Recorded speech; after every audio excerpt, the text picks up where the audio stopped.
Demak, bugungi mavzuimiz Butlerovning organik birikmalar tuzilish nazariyasiga bag'ishlanadi. Ho'p, demak, Rossiyada birinchi marta Butlerov tomonidan organik kimyogarlar orasida birinchi marta organik birikmalarning tuzilish nazariyasi taklif etiladi. Bu Butlerovning bu taklifidan keyin Markovnikov, Favorskiy kabi olimlar, Konovalov kabi olimlar ham bu nazariyani rivojlantirishga katta hissa qo'shishadi. Demak, organik birikmalarning tuzilish nazariyasi o'tgan asrning ikkinchi yarmida Butler tomonidan ilgari surilgan organik birikmalarning kimyoviy tuzilish nazariyasi ko'plab olimlar, shu jumladan Butler shogirdlari va ularning o'zi tomonidan ham tasdiqlanadi va rivojlantiriladi. Ilgari tushuntirilmagan ko'plab hodisalar o'zini izohini topa boshlaydi. Xususan, izomeriya, gomologiya xossalari, uglerodning to'rt valent ekanligi va boshqalar. Demak, kimyoviy birikmalarning tuzilish nazariyasining asosiy tamoyillari.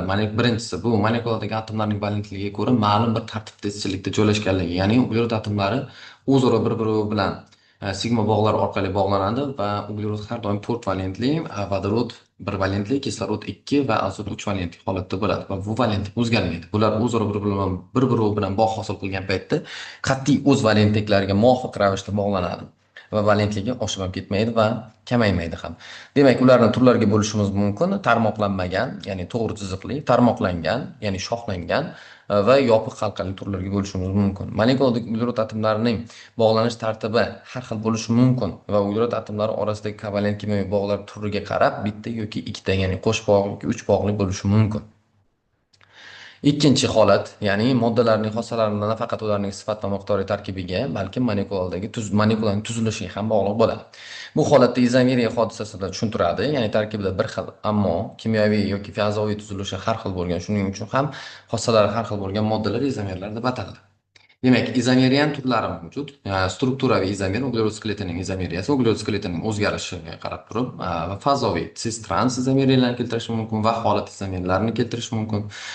Shuningdek, geometrik izomerlar ham mavjud. Demak, strukturaviy izomeriya bunda moddalar molekulasidagi atomlarning bog'lanish tartibi farqlanadi. Ya'ni, quyida siz butanni ikkita izomerini ko'rishingiz mumkin. Bu yerda demak normal butan va izobutan keltirilgan. Bu yerda uglerod zanjirlarini modifikatsiyalar, o'zgarishi kuzatilgan.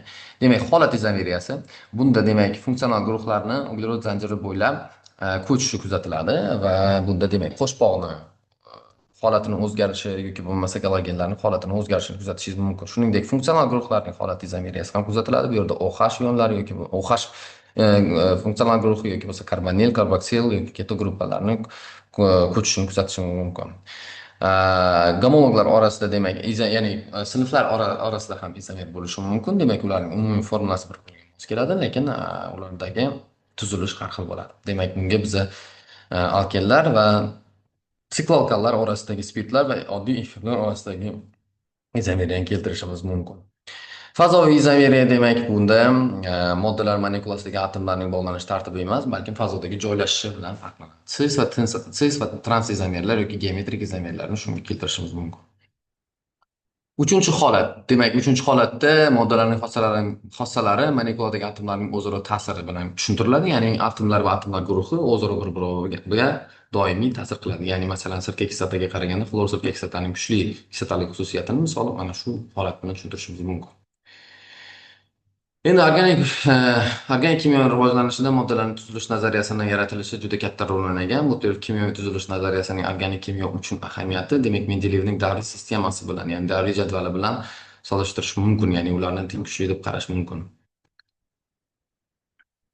Demak, organik moddalarni reaksiyalarni 4 turga bo'lish mumkin. Almashinish, demak, birikish, parchalanish va qayta guruhlanish, ya'ni izomeriya hodisasi. Demak, substrat bu reaksiyaga ishtirok etuvchi asosiy organik modda, reaktiv bo'lsa, demak, reagent bo'lsa, bu reaksiyaga yana bir komponent hisoblanib, u demak substratga hujum qilishi bilan izohlanadi.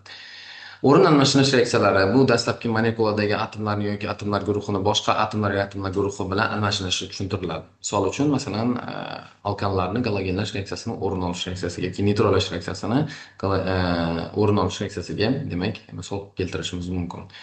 Birikish reaksiyasi, demak, bunda biz ko'pincha alkenlarda, to'yinmagan uglevodorodlarda yoki bo'lmasa to'yinmagan uglevodorodlarni galogenlash, ularni to'yinmagan uglevodorodlarni gidratlash yoki bo'lmasa gidrogalogenlash reaksiyalarini misol qilib keltirishimiz mumkin. Misol uchun birinchisida demak etilen molekulasini vodorod bilan birikib etanni hosil qilishi, ikkinchisida galogenlash reaksiyasi, ya'ni to'yinmagan uglevodorodlar ko'pincha xlor, brom, yod kabi galogenlarni o'ziga biriktirish xususiyatiga ega. Gidrogalogenlashda demak biz vodorod xlorid yoki vodorod bromid kabi misol gidrogalogenlarni etilen va uning gomologlarga birikishini kuzatishimiz mumkin. Gidratlanish reaksiyasida asosan suv bilan birikish reaksiyasi kuzatiladi. Polimerlanish reaksiyasi demak bu ko'pincha funksional guruhlar yoki bo'lmasa to'yinmagan uglevodorodlarga xos bo'lgan reaksiya turi hisoblanadi. Bunda monomerlar o'zaro bir-biri bilan qattiq bog'lar orqali bog'lanib, yuqori molekulyar birikmalarni hosil qiladi. Demak, keyingi reaksiyamiz bu parchalanish reaksiyasi deb keltirishimiz mumkin. Demak, degidrogenizatsiya reaksiyasi, ya'ni vodorodlarning ajralib chiqish reaksiyalari. Demak, metallarni galagen digalloid alkanlarga ta'siri natijasida eliminatsiya reaksiyasi, ya'ni qo'shbog'larning hosil bo'lish reaksiyasi, degidratlanish reaksiyasi, ya'ni suvning ajralib chiqish reaksiyalarini ko'rishingiz mumkin. Endi organik birikmalarni uglerod skeletini tuzilishiga qarab turib biz turlarga bo'lib chiqamiz. Ya'ni ochiq zanjirli, yopiq zanjirli. Ochiq zanjirlining o'zi demak to'yingan va to'yinmaganlarga ajratiladi. Yopiq zanjirlilar bo'lsa demak uglerod atomlarini uglerod atomidan tashqari atomlarni saqlashiga qarab turib karboksiklik va gidrotsiklik turlariga bo'linadi. Karboksikliklarning o'zi ham atsiklik, alifatik ya'ni va aromatik turlarga bo'linadi. Uglerod atomlarining holatlari demak qo'zg'algan va qo'zg'almagan holatga qarab turib, ya'ni uglerod atomini demak tashqaridan energiya olgan paytda demak uni ichidagi 2s2 holatdagi elektronning bittasi 2pz holatga ko'chib o'tish natijasida uglerodning valentligi ortadi. Ya'ni u endi 4 valentli holatga o'tadi. Natijada unda bitta s pog'onada bitta elektron va 3 ta p elektronlar o'zida saqlangan atom tuzilishi hosil bo'ladi va buni hosil qilishdan oldin bu orbitallarning o'zaro bir-biri bilan qo'shilishi natijasida gibridlanadi va natijada 4 ta ekvivalent holatdagi sp3 gibridlangan orbitallar hosil bo'ladi va bu orbitallar keyinchalik vodorod bilan bog'lanib uglerod vodorod o'rtasidagi bog'ni ta'minlashadi. Gomologlar.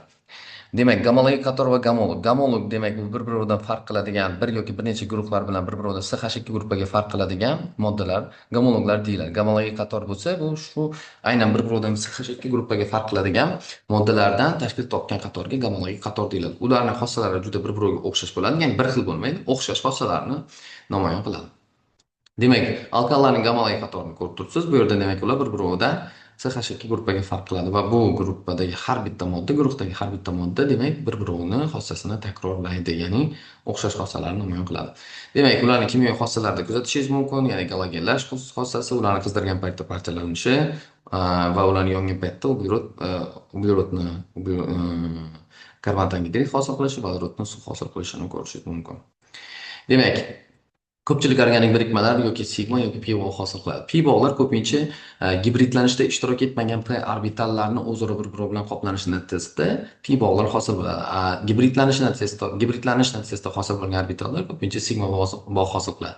Sigma bog' pi bog'ga qaraganda ancha mustahkam bog' hisoblanadi. Endi alkenlarning tuzilishini shu yerda masalan ko'rib o'tishimiz mumkin. Ya'ni ular demak gibridlanish natijasida hosil bo'lgan orbitallar bilan demak sigma bog' hosil qiladi. Gibridlanishda ishtirok etmagan orbitallar bo'lsa, demak o'sha sigma bog'ning ustida pi bog'ni hosil qiladi.